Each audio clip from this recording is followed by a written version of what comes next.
નમસ્કાર વિદ્યાર્થી મિત્રો. ધોરણ 11માં વાણિજ્ય પત્ર વ્યવહાર અને સેક્રેટરીયલ પ્રેક્ટિસ વિષયમાં આપણે 8મા પાઠનો અભ્યાસ કરતા હતા. આર્થિક દરજ્જા અંગેની માહિતી મેળવતા તથા ઉઘરાણીના પત્રો, જેમાં આપણે જોયું હતું કે શાક પર વેચાણ કરવું હોય તો ખરીદનાર એટલે કે ગ્રાહક પેઢીના આર્થિક દરજ્જાની માહિતી અંગે અભિપ્રાય મેળવી લેવો જોઈએ. સામાન્ય રીતે આ પ્રકારની માહિતી અને અભિપ્રાય મેળવવા અન્ય વ્યાપારી પેઢીઓ અને બેંકને પત્રો લખવામાં આવે છે. આ આર્થિક દરજ્જા અંગેની માહિતી મેળવતા પત્ર દ્વારા પેઢીને શાક પર માલ સામાન આપતા પહેલા 4CS ની ચકાસણી કરવી જોઈએ. આપણે જોયું હતું 4CS ની ચકાસણી કરવી એટલે પેઢીની પ્રતિષ્ઠા, નાણાં પરત કરવાની ક્ષમતા, તેની પાસેની મૂડી અને તેણે તારણમાં આપવાની જામીનગીરી એટલે કે કેરેક્ટર, કેપેસિટી, કેપિટલ અને કોલેટરલ જેવી 4 બાબતોની ચકાસણી કરવાની હોય છે. આપણે એ પણ જોયું હતું કે આર્થિક દરજ્જાની માહિતી ક્યાંથી મેળવી શકીએ તો અન્ય વ્યાપારિક પેઢીનો સંદર્ભ આપવા માટે કહી શકાય, તે પેઢીના બેન્કરનો પણ સંદર્ભ માગી શકાય અને પ્રત્યક્ષ રીતે વ્યાપારિક પેઢીના પાછલા અમુક વર્ષોના પાકા સરવૈયાના આધારે આપણે એમના આર્થિક દરજ્જા વિશેની માહિતી મેળવી શકીએ. આપણે આ પાઠ અંતર્ગત 2 પત્રોનો પણ અભ્યાસ કર્યો હતો. પહેલા આપણે જોયું હતું સંદર્ભ માટે વિનંતી પત્ર અને પછી સંદર્ભ મેળવવા માટે લખેલ વિનંતી પત્રનો જવાબ. ચાલો એમાં જ આપણે આજે બીજા પત્રોનો અભ્યાસ કરીએ. તો શાક પર માલ સામાન મેળવવા માંગતી પેઢી અંગે અભિપ્રાય મેળવવા માટે અન્ય વ્યાપારિક પેઢીને લખવામાં આવતો પત્ર. આપણે પહેલા 2 પત્રોમાં જોયું કે સૌથી પહેલા ઉત્પાદક પેઢી ગ્રાહકને સંદર્ભ આપવા માટેનો પત્ર લખે છે. એટલે ગ્રાહક પેઢી વેપારીને અન્ય વ્યાપારિક પેઢી અને પોતાના બેંકનો સંદર્ભ આપે છે. ત્યારબાદ ફરીથી વેપારી કે ઉત્પાદક અભિપ્રાય મેળવવા માટે અન્ય વ્યાપારિક પેઢીને પત્ર લખે છે. આપણે અહીં એ પત્રનો અભ્યાસ કરવાનો છે. શાક પર માલ સામાન મેળવવા માંગતી પેઢી અંગે અભિપ્રાય મેળવવા માટે અન્ય વ્યાપારિક પેઢીને લખવામાં આવતો પત્ર. સૌંદર્ય કોસ્મેટિક, રાજ complex, Nava road, Vadodara. Phone number, એમનું ઈમેલ એડ્રેસ, 8મી એપ્રિલ 2016. આપણે એ બાબતને બરાબર યાદ રાખશું કે અહીં મહિનાનો ક્રમ નહીં પણ એમનું નામ લખશું. Kamal pharmacy and cosmetic, Ganj Bazar, Sayaji road, Vadodara. અહીં વિષય લખતી વખતે બરાબર ધ્યાનમાં રાખશું. અહીં નવવધુ નોવેલ્ટી સ્ટોર નડિયાદની શાખ બાબતે અભિપ્રાય આપવા અંગે, કારણ કે નવવધુ નોવેલ્ટી સ્ટોરે કમલ ફાર્મસી એન્ડ કોસ્મેટિક વ્યાપારિક પેઢીનો સંદર્ભ આપેલ. એટલે આપણે જે વ્યાપારિક પેઢીનો સંદર્ભ જોઈએ છે એ વ્યાપારિક પેઢી અંગે અભિપ્રાય આપવાની બાબત વિષયમાં લખશું. શ્રીમાન, નડિયાદ સ્થિત નવવધુ નોવેલ્ટી સ્ટોર તરફથી તેમના આર્થિક અને વ્યાપારિક દરજ્જાની જાણ માટે આપનો સંદર્ભ મળેલ તે બદલ આપનો આભાર. ચાલો, એટલે અહીં જે વ્યાપારિક પેઢી દ્વારા આર્થિક દરજ્જા અંગેની માહિતીની જાણ માટે સંદર્ભ મળેલો હોય એ બદલ આભાર વ્યક્ત કરશું. આ પેઢી અમારી પાસેથી 3 લાખ શબ્દ અને આંકડા બંનેમાં લખશું નો માલ સામાન 50 દિવસની શાક પર મેળવવા માગે છે. આ અંગે તેમનો વ્યવહાર, વિશ્વસનીયતા અને આર્થિક દરજ્જા અંગેની માહિતી આપી આભારી કરશો. ચાલો, ત્યાર પછી આપણે જે વ્યાપારિક પેઢીનો સંદર્ભ આપવા પત્ર લખીએ છીએ એ વ્યાપારી પેઢી કેટલી રકમનો માલ કેટલા દિવસની શાખ પર મેળવવા માગે છે એ, તો આ પેઢીની વિશ્વસનીયતા અને એના આર્થિક દરજ્જા વિશેની માહિતી આપી આભારી કરશો. આપનો અભિપ્રાય અમને તે પેઢી સાથે વ્યાપારિક જોડાણ અંગેનો નિર્ણય લેવામાં મદદ કરશે.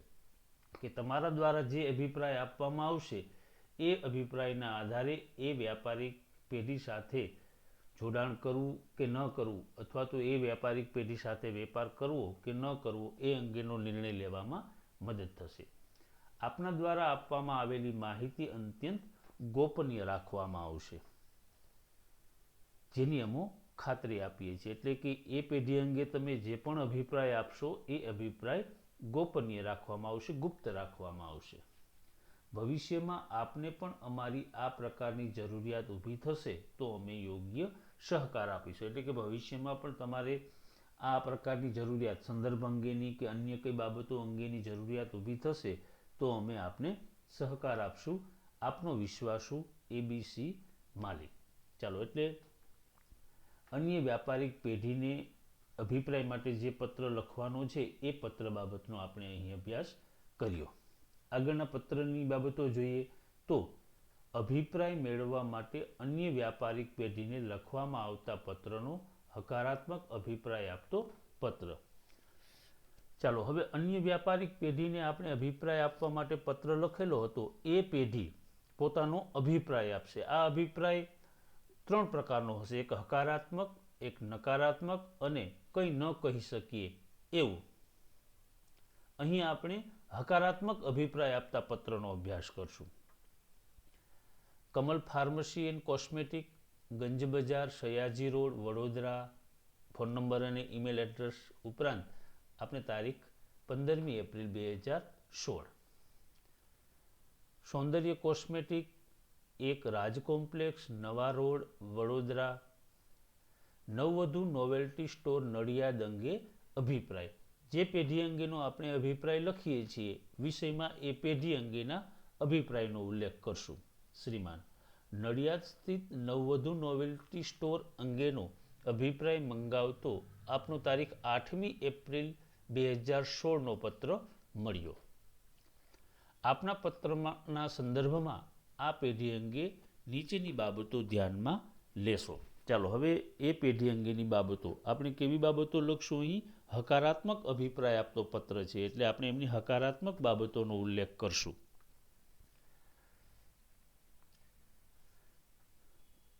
આ પેઢી સાથે અમે છેલ્લા 10 વર્ષથી ધંધાદારી સંબંધો ધરાવીએ છીએ. એટલે કે નવવધુ નોવેલ્ટી સ્ટોર સાથે છેલ્લા 10 વર્ષથી વેપાર કરીએ છીએ, ધંધાદારી સંબંધો ધરાવીએ છીએ. બીજું, અમે તેમને ઘણી વખત 1,50,000 સુધીનો માલસામાન શાખ પર આપેલો છે અને તેઓ નાણાંની ચૂકવણી બાબતે ખૂબ જ નિયમિત માલુમ પડેલ છે. એટલે કે આ પેઢી સાથે, નવવધુ નોવેલ્ટી સ્ટોર સાથે અમે 1,50,000 સુધીનો માલસામાન શાખ પર, શાખ એટલે ક્રેડિટ, આમ જોઈએ તો ઉધાર પર આપેલો છે અને તેઓ નાણાંની ચૂકવણીમાં ખૂબ જ નિયમિત છે. એટલે કે શાખના સમયગાળા દરમિયાન તેઓ નાણાંની ચૂકવણી કરી આપે છે. ત્રીજું, નડિયાદ શહેરમાં તેઓ સારો વ્યાપાર અને શાખ ધરાવે છે, જેથી અમારા માલસામાનનું વેચાણ પણ વધ્યું છે. એટલે કે નવવધુ નોવેલ્ટી સ્ટોર નડિયાદ શહેરમાં ખૂબ સારી વ્યાપારિક પ્રતિષ્ઠા ધરાવે છે, જેથી અમારા માલસામાનનું વેચાણ પણ વધ્યું છે. આશા રાખીએ છીએ કે અમે મોકલાવેલી માહિતી પર્યાપ્ત હશે અને તેમની સાથે ધંધો શરૂ કરવાના નિર્ણયમાં મદદરૂપ થશે. એટલે કે અમે જે માહિતી આપી એ પર્યાપ્ત હશે, પૂરતી હશે અને તમને ધંધો શરૂ કરવાના નિર્ણય લેવામાં મદદરૂપ થશે. આપનો વિશ્વાસુ XYZ માલિક. ચાલો, અહીં હકારાત્મક અભિપ્રાય આપતા પત્ર લખતી વખતે એ પેઢી અંગેની જે સારી બાબતો છે એ બાબતોનો આપણે અહીં મુદ્દાસર ઉલ્લેખ કરેલ છે. ચાલો, ત્યાર પછી આગળના પત્રમાં અભિપ્રાય અંગે વિનંતી પત્રનો બાંહેધરી સૂચક માહિતી ન આપતો પત્ર. એટલે કે હકારાત્મક પણ નહીં અને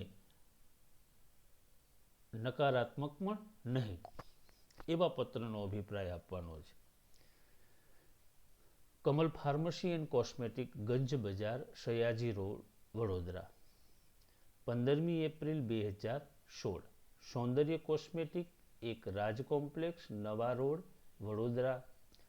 નવવધુ નોવેલ્ટી સ્ટોર, નડિયાદ અંગે અભિપ્રાય. અહીં આપણે હકારાત્મક કે નકારાત્મક એવું નહીં લખીએ, કારણ કે બાહેધરી સૂચક માહિતી ન આપતો પત્ર આપણે માહિતી આપતા નથી, એટલે ખાલી અભિપ્રાય અંગેનો ઉલ્લેખ કરશું. નડિયાદ સ્થિત નવવધુ નોવેલ્ટી સ્ટોર અંગેનો અભિપ્રાય મંગાવતો આપનો તારીખ 8મી એપ્રિલ 2016 નો પત્ર મળ્યો.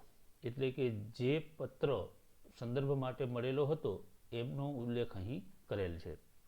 આપના પત્રના અનુસંધાનમાં જણાવવાનું કે આ પેઢી સાથે અમે સંપૂર્ણપણે રોકડમાં જ વ્યવહાર કર્યો હોવાથી તેમની શાખ પર માલ આપવો કે નહીં તે અંગે અમે સ્પષ્ટપણે કહી શકીએ નહીં. એટલે કે એ વેપારી પેઢી સાથે અમારો રોકડમાં જ વ્યવહાર થતો હોવાથી એમને શાખ પર માલ આપવો કે નહીં તે અંગે સ્પષ્ટપણે કહી શકીએ નહીં. અમારા લાયક અન્ય કોઈ ધંધાકીય જાણકારી જોઈતી હોય તો જણાવશો. પૂછપરછ બદલ આભાર.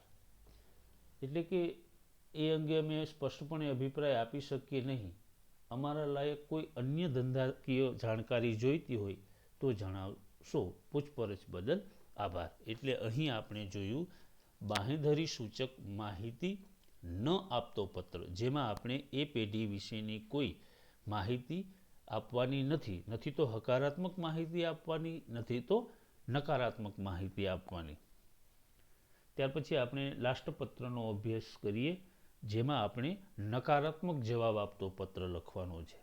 એટલે કે જે પેઢી વિશેનો સંદર્ભ પૂછવામાં આવેલો છે એ પેઢીની નકારાત્મક બાબતોનો ઉલ્લેખ આપણે જવાબ પત્રમાં લખવાનો છે. Kamal pharmacy and cosmetic, Ganj Bazar, Sayaji road, Vadodara. 15મી એપ્રિલ 2016. સૌંદર્ય કોસ્મેટિક, એક રાજ કોમ્પ્લેક્સ, નવા રોડ, વડોદરા. આ બાબતો આપણે દરેક પત્રમાં જે રીતે લખીએ છીએ એ જ રીતે અહીં અભિપ્રાય અંગેના વિનંતી પત્રની નકારાત્મક જવાબ આપતા પત્રમાં લખશું. નવવધુ નોવેલ્ટી સ્ટોર, નડિયાદ અંગે અભિપ્રાય. ચાલો હવે આપણે અભિપ્રાયને વિષય અંતર્ગત લખશું. શ્રીમાન, નડિયાદ સ્થિત નવવધુ નોવેલ્ટી સ્ટોર અંગેનો અભિપ્રાય મંગાવતો આપનો તારીખ 8મી એપ્રિલ 2016 નો પત્ર મળ્યો. આપના પત્રના અનુસંધાનમાં અમારો અભિપ્રાય નીચે મુજબ છે.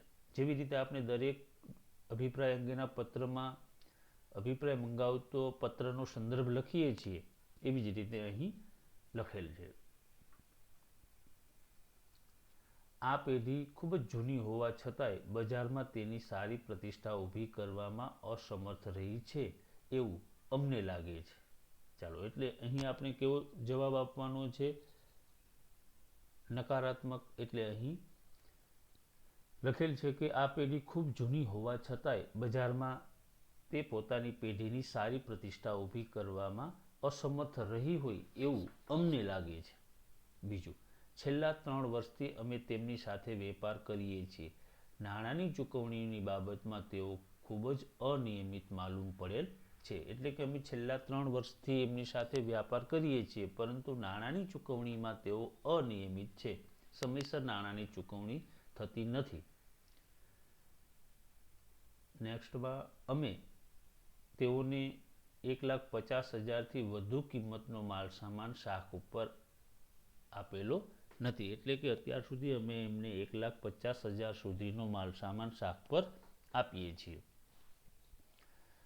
આગળ, વારંવાર ઉઘરાણી કરવા છતાંય એમને કેટલાક બિલની બાકી રકમ મળી નથી. એટલે કે અમે વારંવાર ઉઘરાણી કરીએ છીએ છતાં પણ હજુ અમુક બિલની રકમ બાકી છે.